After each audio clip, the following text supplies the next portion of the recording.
Hello and welcome back to the channel guys. अगर आप trading करते हैं और अगर आप एक ट्रेडर हैं तो आपको टेक्निकल एनालिसिस की इंपॉर्टेंस तो पता ही होगी। और टेक्निकल एनालिसिस के अंदर एक बहुत ही इंपॉर्टेंट इंडिकेटर होता है MACD या फिर MACD। ये होता है मूविंग एवरेज कन्वर्जेंस डाइवर्जेंस। तो आज इस वीडियो के अंदर मैं आपको इस इंडिकेटर के बारे में बहुत ही क्विकली बताने वाला हूं। उसके बाद मैं बताने वाला हूं कि क्या कन्वेंशनल वेज हैं या स्ट्रेटेजीज हैं जो कि MACD इंडिकेटर को यूज करती हैं, उनकी क्या प्रॉब्लम्स हैं, क्यों वो स्ट्रेटेजीज आपको प्रॉफिटेबल नहीं बना सकती और क्या सही तरीका है MACD को यूज करने का। मैं आज आपको इस वीडियो के अंदर एक बहुत ही ज्यादा पावरफुल स्ट्रेटेजी बताने वाला हूं जिसका विन रेशियो 68% है, बहुत हाई विन रेशियो है और जिसका रिस्क टू रिवॉर्ड मिनिमम 1:2 का है।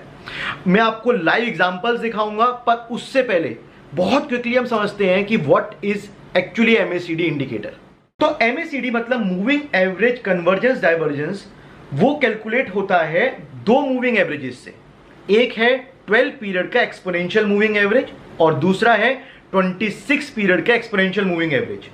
12 पीरियड के एक्सपोनेंशियल मूविंग एवरेज में से 26 पीरियड का जब हम एक्सपोनेंशियल मूविंग एवरेज को माइनस करते हैं तो MACD की लाइन मिलती है और उस MACD लाइन का हम लोग फिर से 9 पीरियड का एक्सपोनेंशियल मूविंग एवरेज निकालते हैं तो वो बनती है हमारी सिग्नल लाइन।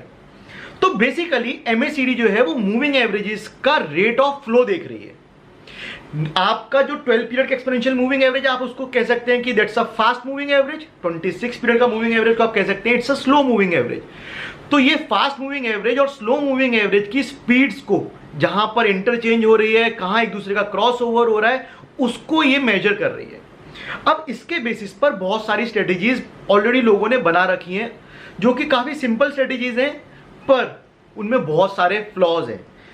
तो कन्वेंशनल वेज के अंदर दो मेन स्ट्रेटेजीज होती हैं। पहली स्ट्रेटेजी बोलती है कि अगर आपकी MACD की जो लाइन है वो जीरो लाइन को क्रॉस करती है तो स्टॉक बुलिश है, उसका प्राइस ऊपर की तरफ जाएगा।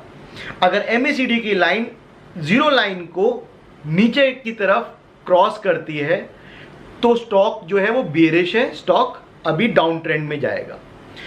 दूसरी ऐसी स्ट्रेटेजी है कि जब MACD की लाइन सिग्नल लाइन को नीचे से ऊपर की तरफ क्रॉस करती है तो स्टॉक बुलिश है और अगर MACD की लाइन ऊपर से सिग्नल लाइन को नीचे की तरफ क्रॉस करती है तो स्टॉक बियरिश है, मतलब कि उसका अभी अंदर डाउन ट्रेंड चल रहा है।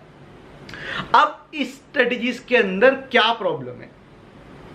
सबसे पहली प्रॉब्लम, इसके अंदर आपको बहुत सारे फॉल्स सिग्नल्स मिलते हैं और आप कभी भी अगर आप ट्रेडिंग कर रहे हो और अगर आप प्रोफेशनल ट्रेडर बनना चाहते हो तो आप फॉल्स सिग्नल्स पे ट्रेड नहीं करना चाहते। आप अपने स्टॉप लॉसेस को बार बार हिट नहीं करना चाहते, ठीक है। दूसरी बड़ी प्रॉब्लम क्या है? दूसरी प्रॉब्लम यह है कि इसके अंदर हमारे को जो ट्रेड्स मिलेंगे, अगर MACD लाइन सिग्नल लाइन को क्रॉस कर रही है, सिंपल क्रॉस ओवर स्ट्रेटेजी बोलते हैं इसको, तो उसके अंदर आपको ट्रेड ट्रेंड के अगेंस्ट लेने में मजबूर कर देगी। ऐसे बहुत सारे सिग्नल्स मिलेंगे जहां पर स्टॉक अप ट्रेंड में है पर MACD लाइन आपको ऊपर से क्रॉस ओवर दे रही है और आप वहां पे सेल करना चाहोगे और सेल करोगे। हो सकता है आपको 10 में से 2 बार प्रॉफिट्स हो भी जाएं, पर 8 बार आपके स्टॉप लॉस हिट होंगे। क्यों? क्योंकि आप ट्रेंड के अगेंस्ट जा रहे हो। और अगर आपने मेरे पिछले वीडियोस देखे हैं तो मैं आपको पहले भी बता चुका हूं कि कितनी इंपॉर्टेंस होती है कि जब आप ट्रेडिंग कर रहे हो तो आप ट्रेंड के साथ ही रहना चाहोगे। ट्रेंड इज योर फ्रेंड जो बोला जाता है वो बहुत छोटी लाइन है, पर एक्चुअली में बहुत पावरफुल और बहुत इंपॉर्टेंट लाइन है अगर आप ट्रेडिंग करना चाहते हो तो। ट्रेंड के अगेंस्ट जाना मतलब कि मार्केट से फाइट करना है और मार्केट से कोई भी फाइट करके आज तक नहीं जीता है। तो इसलिए बेटर ये है कि आप मार्केट के साथ रहो, आप ट्रेंड के साथ रहो। तो ये सारे फ्लॉस को हम हटा कैसे सकते हैं, कैसे हम लोग इस पावरफुल इंडिकेटर को और पावरफुल बना सकते हैं, तो मैं आज बात करने वाला हूं एक ऐसी ही स्ट्रेटेजी के बारे में। तो इस स्ट्रेटेजी के अंदर हम लोगों को सबसे पहले ये इंश्योर करना है कि हमारे ट्रेड्स ट्रेंड के साथ हों। उसके लिए हम लोगों को 200 एक्सपोनेंशियल मूविंग एवरेज प्लॉट करना पड़ेगा। तो मैंने यहाँ पे ब्लू लाइन जो है वो 200 एक्सपोनेंशियल मूविंग एवरेज की प्लॉट कर ली है। तो जब भी स्टॉक 200 एक्सपोनेंशियल मूविंग एवरेज से उसका प्राइस ऊपर है तो हम मान रहे हैं कि stock is in a up trend, वो बुलिश है, ठीक है। और जब भी उसके प्राइसेस 200 एक्सपोनेंशियल मूविंग एवरेज से नीचे आ जाते हैं तो हम मानते हैं कि अब स्टॉक जो है वो बियरिश है, that could be in a down trend. अब ये चीज से हम लोग बहुत ज्यादा इंश्योर हो चुके हैं कि हमारे जो ट्रेड्स होंगे वो जब भी 200 मूविंग एवरेज से ऊपर होंगे तो हमेशा बाय साइड के होंगे, और जब भी स्टॉक का प्राइस 200 एक्सपोनेंशियल मूविंग एवरेज से नीचे होगा तो हम लोग सिर्फ और सिर्फ सेल के ट्रेड लेंगे। तो इससे हमारा एटलीस्ट विद द ट्रेंड वाला जो कंसेप्ट है वो हमारा इंश्योर हो गया कि हमारे ट्रेड्स हमेशा विद द ट्रेंड होंगे। अब हमको इसमें MACD को कैसे यूज करना है और हमको कब ट्रेड लेना है, तो जब भी स्टॉक का प्राइस 200 एक्सपोनेंशियल मूविंग एवरेज से ऊपर है और MACD जो इंडिकेटर है वो जीरो लाइन से नीचे है, और जीरो लाइन के नीचे होने के बाद वो वहां से सिग्नल लाइन को क्रॉस करता है, जैसे कि ये वाला केस। यहां पर जो स्टॉक का प्राइस है वो 200 एक्सपोनेंशियल मूविंग एवरेज से ऊपर चल रहा है, और जो MACD इंडिकेटर है वो आप क्लियरली देख सकते हो कि जीरो लाइन से नीचे चल रहा है। यहां पर MACD इंडिकेटर की जो लाइन है उसने अपनी ऑरेंज वाली लाइन जो कि सिग्नल लाइन है उसके साथ यहां पे क्रॉस ओवर किया है। तो स्टॉक का price exponential moving 200 exponential moving average से ऊपर, MACD जीरो लाइन से नीचे, और MACD का क्रॉस ओवर होना चाहिए। जब MACD का क्रॉस ओवर होगा तब हम लोग वहां पे बाय का ट्रेड लेंगे।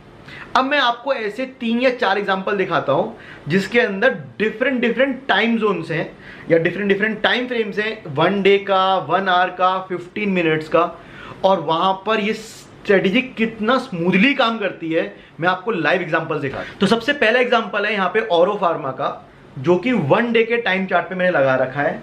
यहाँ पे अगर आप देखो तो मैंने 1 डे चूज करा हुआ है। ये मेरी लाइन जो है वो 200 एक्सपोनेंशियल मूविंग एवरेज की है, और नीचे मैंने MACD इंडिकेटर प्लॉट कर रखा है। इसके अलावा आपको यहाँ पे कोई भी और इंडिकेटर नहीं चाहिए।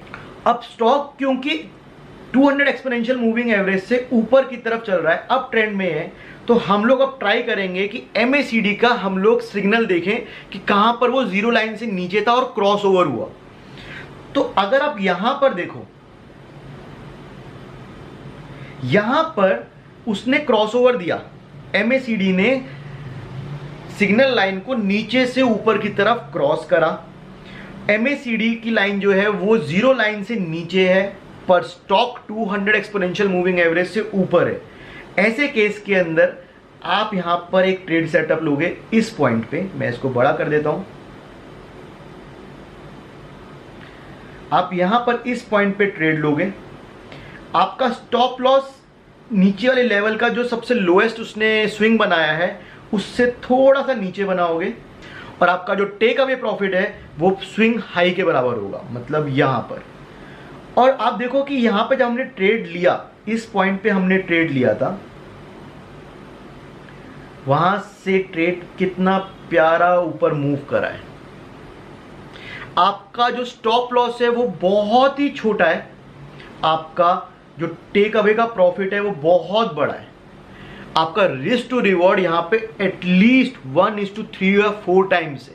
ओके, सेकंड एग्जांपल हम लोग देखते हैं। ये हम लोग और छोटे टाइम फ्रेम पे आते हैं। मैंने वो 1 डे का था, अब मैं ICICI बैंक के एग्जांपल ले रहा हूं और उसके अंदर मैं 1 आवर के चार्ट पे देख रहा हूं। जस्ट जो बाय ट्रेड का सेटअप था उसका जस्ट उल्टा हो जाएगा। अब स्टॉक जो है वो 200 एक्सपोनेंशियल मूविंग एवरेज से नीचे ट्रेड कर रहा है, जो MACD लाइन है वो जीरो लाइन से ऊपर है, और MACD लाइन ने ऊपर से सिग्नल लाइन को क्रॉस ओवर दिया है। अब यहां पे आप देखो कि इस एरिया के अंदर प्राइस ने पहली बार 200 एक्सपोनेंशियल मूविंग एवरेज से नीचे की तरफ ट्रेड करना स्टार्ट करा, और जो MACD लाइन है वो जीरो लाइन से यहां पर ऊपर है हमारे पास, और MACD लाइन ने हमारे को यहां पर एक क्रॉसओवर भी दिया। तो MACD लाइन ने हमारे को सिग्नल लाइन का क्रॉसओवर दिया जीरो लाइन से ऊपर की तरफ से। स्टॉक जो है वो 200 एक्सपोनेंशियल एवरेज से नीचे आया, तो हम यहां पे ट्रेड बनाएंगे। हम लोग इस जगह पे एक ट्रेड लेंगे, ठीक है। हम लोग इसका स्टॉप लॉस रखेंगे स्विंग हाई से थोड़ा सा ऊपर, तो हमारा stop loss almost like 22 points का है, और हम लोग इसका पीछे का जो स्विंग लो अगर हमारे पास है, ये वाला स्विंग लो का जो हमारा पहले टारगेट है वहां तक का लेंगे। यहां पे हमारे को एक स्विंग लो पे सपोर्ट मिला था। अब आप देखो कि हमने यहां पर ट्रेड लिया था, ये सिग्नल को हमने ट्रेड किया था, और कितना ब्यूटीफुली उसने अपने टारगेट को अचीव करा है। इसी के साथ में एक और एग्जांपल मेरे को दिख रहा है, जहां पर अगर ये स्टॉक 200 मूविंग एवरेज से ऊपर होता, पर अगर हम फिर भी हम इसके अपोजिट का ट्रेड लेते तो क्या होता। आप अगर यहां पे ऑब्जर्व करोगे तो सेम चीज हो रही है, क्रॉसओवर हो रहा है एमएसीडी लाइन का ऊपर से, पर स्टॉक का प्राइस जो है वो अभी 200 एक्सपोनेंशियल मूविंग एवरेज से ऊपर ट्रेड कर रहा है। उस केस में क्या होगा, मोस्ट लाइकली आपका स्टॉप लॉस हिट हो जाएगा। ठीक है, ये एक एग्जांपल है। तीसरा एग्जांपल लेते हैं हम लोग और नीचे के टाइम फ्रेम का, हम लोग आ जाते हैं 15 मिनट पर। 15 मिनट के टाइम फ्रेम पे मैं अब एग्जांपल ले रहा हूं टाटा मोटर्स का। टाटा मोटर्स के अंदर हम लोग फिर से क्योंकि दिख रहा है कि 200 एक्सपोनेंशियल मूविंग एवरेज से स्टॉक जो है वो नीचे की तरफ ट्रेड कर रहा है, तो यहां पर हमारे को एक अपॉर्चुनिटी दिख रही है। यहां पर एक क्रॉसओवर हुआ है, स्टॉक का जो प्राइस है वो इस समय 200 एक्सपोनेंशियल मूविंग एवरेज से नीचे ट्रेड कर रहा है। यहां पर एमएसीडी लाइन ने सिग्नल लाइन को ऊपर से क्रॉसओवर दिया है इस जगह पर, और इसके बाद अगर हम यहां पे ट्रेड लेते हैं तो वो ट्रेड का सेटअप कैसा बनेगा, हम लोग ट्रेड लेंगे ऑलमोस्ट इस पॉइंट पे 308 के आसपास। हम लोग स्विंग हाई पर, हम लोग स्विंग हाई से थोड़ा सा ऊपर हम लोग इसमें स्टॉप लॉस लगाएंगे विच वुड बी अराउंड 313, और उसके बाद हमारा जो टेक अवे प्रॉफिट होगा वो स्विंग लो के बराबर होगा विच इज अराउंड 290। तो हमारे को सिर्फ 308 से 313 मतलब सिर्फ 5 पॉइंट के रिस्क पे हमको 308 से 290 मतलब कि 18 पॉइंट का ऑलमोस्ट 4 टाइम्स, तो 1:4 या 3.5 रिस्क टू रिवॉर्ड रेशियो के आपको ट्रेड्स मिल रहे हैं। मैं ये नहीं कह रहा कि हर बार ऐसा होगा, पर अगर आप इस स्ट्रेटेजी को बैक टेस्ट करते हैं और एटलीस्ट लाइक 50 to 100 टाइम्स आप चार्ट्स में जाके देखो कि कितना रिस्क टू रिवॉर्ड बनता है, तो आपको एटलीस्ट 68% टाइम्स इसका विन रेशियो मिलेगा। बहुत ही ज़्यादा पावरफुल स्ट्रेटेजी है, पर इसके अंदर प्रॉब्लम क्या है, प्रॉब्लम ये है कि ये बहुत पेशेंस से मांगती है। क्योंकि इसमें होता क्या है कि जनरली जब स्टॉक्स अप ट्रेंड के अंदर हैं तो हम लोग देख रहे हैं कि उसमें इतना स्ट्रॉन्ग पुलबैक आया कि अब एमएसीडी लाइन जीरो लाइन से नीचे आ चुकी है, मतलब कि उसकी जो मूविंग एवरेजेस की लाइन है वो नीचे आ गई है जीरो लाइन से, और अब वहां पे हम लोग क्रॉस ओवर ढूंढ रहे हैं। तो आपको इसमें बहुत कम सिग्नल्स मिलेंगे, पर मेरा ऐसा पर्सनली मानना है कि आप 10 में से 8 बेकार ट्रेड लो और 2 अच्छे ट्रेड लो, उससे बेटर एक अच्छा ट्रेड लो। तो आपको इसमें कम सिग्नल्स मिलेंगे पर सही सिग्नल मिलेंगे।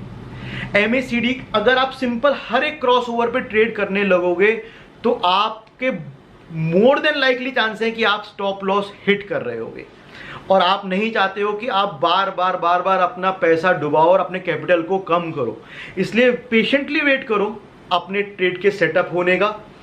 उसके बाद आप देखो कि वहां पर एक कंफर्मेशन सिग्नल आया, 200 एक्सपोनेंशियल मूविंग एवरेज से नीचे स्टॉक ट्रेड कर रहा है, हमारे को एमएसीडी लाइन से जो सिग्नल लाइन को क्रॉस ओवर था वो मिल चुका है, और उसके बाद हम लोग ट्रेड में घुस रहे हैं एक with strict stop loss and a strict target as well. लालच नहीं करना है कि ये जा रहा है तो जाने देते हैं, स्विंग हाई और स्विंग लो के टारगेट एंड प्रॉफिट्स बना के रखते हैं। और आप इस स्ट्रेटेजी के बेसिस पर डिसिप्लिन के अंदर अगर आप लॉन्ग टर्म में ट्रेडिंग करते हैं तो डेफिनेटली आपका कैपिटल आपको थोड़े ही मंथ्स में अच्छा खासा इंक्रीज होता दिखेगा। आपको ये स्ट्रेटेजी कैसी लगी आप मुझको प्लीज़ कमेंट सेक्शन में बताइएगा। अगर आपको इस स्ट्रेटेजी से रिलेटेड कोई भी क्वेश्चंस है तो आप मुझे कमेंट्स में पूछ सकते हैं। अगर आपने मेरे पुराने वीडियोस नहीं देखे हैं जिसके अंदर मैंने आरएसआई की एक बहुत ही पावरफुल स्ट्रेटेजी बताई है, तो आप प्लीज़ वो वाला वीडियो भी जाके देखिए। वो भी कन्वेंशनल वे से बहुत हटके एक स्ट्रेटेजी है जो कि बहुत अच्छे से काम करती है। मैं इस चैनल पे ऐसे और बहुत सारे वीडियोस बनाने वाला हूं, तो अगर आपने इस चैनल को सब्सक्राइब नहीं किया है तो प्लीज़ कंसिडर सब्सक्राइबिंग। अगर आपको वीडियो पसंद आया है तो लाइक करना मत भूलना, चैनल को सब्सक्राइब कर लेना। मिलते हैं ऐसी किसी नेक्स्ट वीडियो के अंदर, तब तक good luck in trading. Thank you.